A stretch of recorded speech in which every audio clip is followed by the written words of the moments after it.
Olá, bom dia, graça e paz. Chegamos ao capítulo 2 da segunda epístola de Pedro. Aqui o apóstolo ele vai se contrapor agora aos falsos mestres. E é muito importante nós entendermos como lidar com esses falsos mestres, amém? Então Pedro vai advertir aqui a respeito da conduta dos falsos mestres. Como se conhece um falso mestre, né? Jesus disse que pelos frutos você conhece, né, a árvore. Não tem uma árvore boa que dê fruto mau, nenhuma árvore má que dê fruto bom. Então é olhar para a vida dessa pessoa, é ver realmente como essa pessoa lida com as coisas da vida, como ela lida principalmente com os relacionamentos, se é uma pessoa que é submissa, se é uma pessoa que é autêntica, se é uma pessoa que é verdadeira nos seus relacionamentos. Mesmo quando não concorda, ela é verdadeira. Então é muito importante nós atentarmos para isso. A conduta dos falsos mestres, versículos de 1 a 3. Eles introduzem furtiva e artificialmente heresias fatais, negando até o próprio Senhor Jesus, cobrindo os seus verdadeiros motivos com argumentos plausíveis, desviarão muitos dos caminhos. Então eles não têm, vamos dizer assim, ética, eles não têm pudor, né? Eles são desenfreados, é como um carro sem freio, desgovernados, não tem domínio de si. Segundo, a condenação certa destes falsos mestres mostra-se no exemplo antigo de retribuição, os versículos de 4 a 9. E o caráter desses falsos mestres, os versículos de 10 a 22. O apóstolo provavelmente tem visto o surgimento futuro das seitas gnósticas, que combinavam uma moral corrompida a uma vida contaminada. Sempre os falsos mestres vão ter uma moral corrompida, amém? Sempre os falsos mestres, eles vão ter uma vida contaminada. As seguintes seitas surgiram no segundo século. Os ofilatras, que adoravam a serpente do jardim do Éden como seu benfeitor. Os cainitas, que exaltavam como heróis os antigos personagens vistos do Antigo Testamento. Os cápotras, que ensinavam imoralidades. E os antíctatos, que consideravam a violação dos 10 mandamentos como um dever para com o Deus Supremo, pela razão de terem sido eles promulgados por um ímpio anjo mediador. Veja, eles distorcem as escrituras, eles desconhecem o caráter de Deus, né? Eles criam um Deus segundo a sua própria imagem. Se essa imagem é fundamentada num caráter contaminado, né, estimulado pelo inimigo, imagina o perigo que não é, né? Esses falsos mestres, eles sempre se transfiguram de ovelhas, mas por dentro são lobos devoradores. Jesus falou sobre eles. Amém? Então, os falsos mestres, seu caráter, obras e justo castigo. Assim como no meio do povo surgiram falsos profetas, assim também haverá entre vós falsos mestres, os quais introduzirão dissimuladamente heresias destruidoras, até ao ponto de renegarem o soberano Senhor que os resgatou, trazendo sobre si mesmos repentinas destruição. Essa palavra heresia, a palavra originalmente denota fazer uma escolha ou ter uma opção. Depois ela evoluiu para ter uma preferência devido a uma opinião ou sentimento e passou facilmente para um sentido de desunião, escolher lados, ter diversidade de crença, criar dissensão e substituir a submissão à verdade por opiniões rebeldes. Você conhece pessoas assim que trazem esses ensinamentos? Eles são facciosos, eles são dissimuladores, eles não obedecem mais à palavra, eles relativizam. Nunca se viu tanto essa questão da compreensão da Bíblia nos nossos dias, como nós estamos vendo hoje. Então tem gente que diz assim, essa é a sua interpretação do texto. O texto só tem uma interpretação e nós precisamos nos submeter à verdade.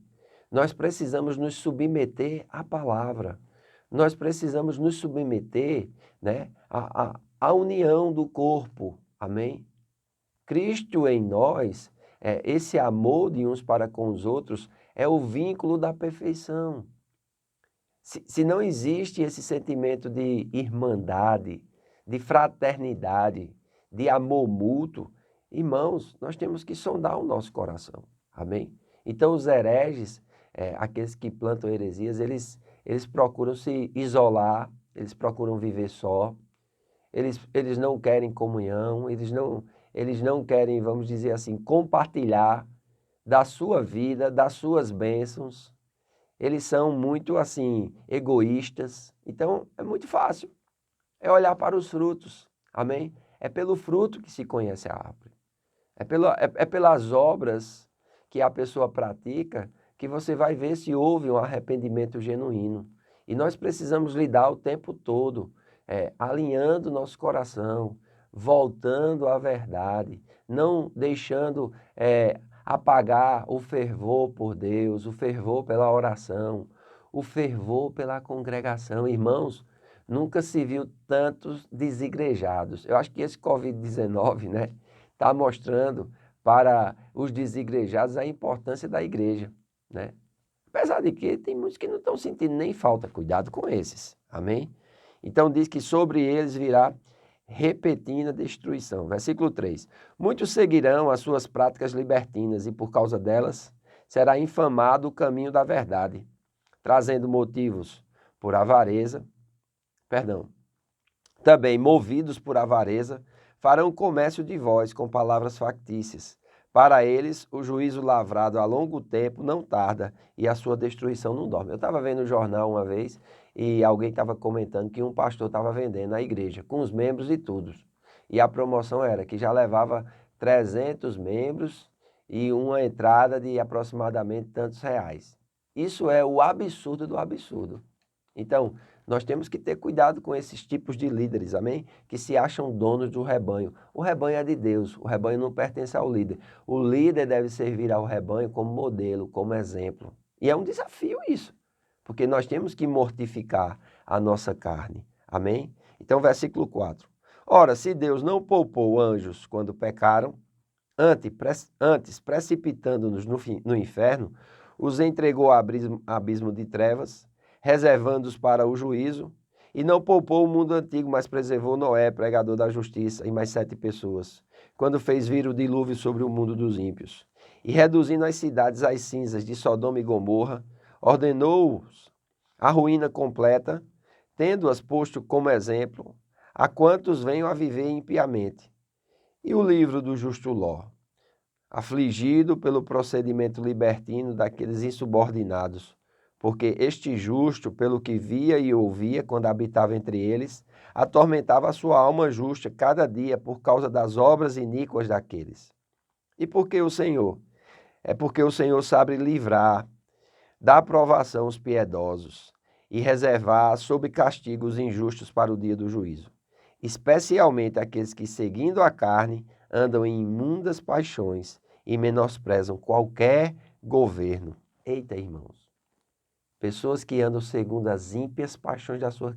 não têm consideração pelas autoridades, não têm respeito pelas autoridades, não se submetem. Pessoas assim são muito perigosas. Cuidado, meu irmão.